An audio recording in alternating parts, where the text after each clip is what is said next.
I want to say how grateful I am for the invitation to participate in tonight's debate. I've really been looking forward to discussing the issues with Dr. Ehrman this evening.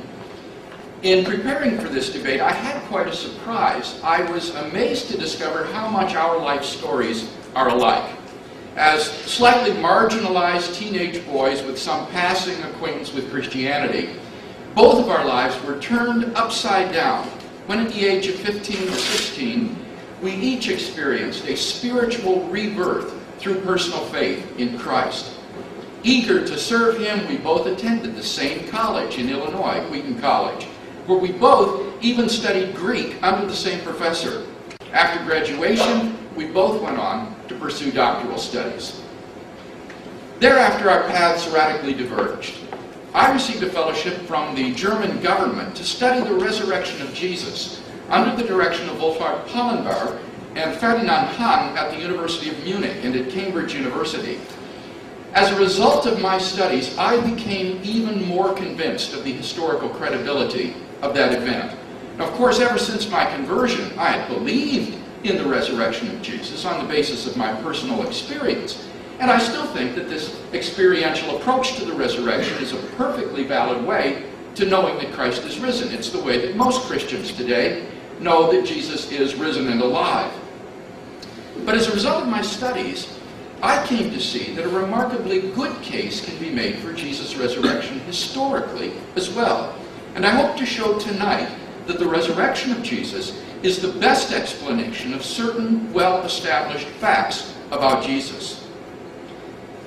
Sadly, Dr. Ehrman came to radically different conclusions as a result of his studies. In his most recent book, he poignantly describes how he came to lose his teenage faith. I'm not sure, based on Dr. Ehrman's writings, whether he still believes in Jesus' resurrection or not. He never denies it, but he does deny that there can be historical evidence for Jesus' resurrection. He maintains that there cannot be historical evidence for Jesus' resurrection. Now, this is a very bold claim, and so naturally I was interested to see what argument he would offer for its justification. I was stunned to discover that the philosophical argument he gives for this claim is an old argument against the identification of miracles, which I had studied during my doctoral research, and which is regarded by most philosophers today as demonstrably fallacious. Now, so as not to steal Dr. Ehrman's thunder, I'll wait until he's presented his arguments before I show where the fallacy lies. For now, I want to briefly sketch how a historical case for Jesus' resurrection might look. In constructing a case for Jesus' resurrection, it's important to distinguish between the evidence and the best explanation of that evidence. This distinction is important because in this case, the evidence is relatively uncontroversial. As we'll see, it's agreed to by most scholars. On the other hand, the explanation of that evidence is controversial. That the resurrection is the best explanation is a matter of controversy.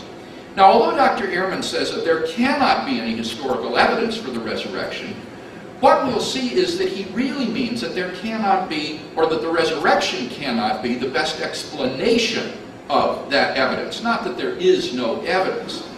That leads me then to my first major contention, namely, there are four historical facts which must be explained by any adequate historical hypothesis: Jesus' burial, the discovery of his empty tomb, his post-mortem appearances, and the origin of the disciples' belief in his resurrection.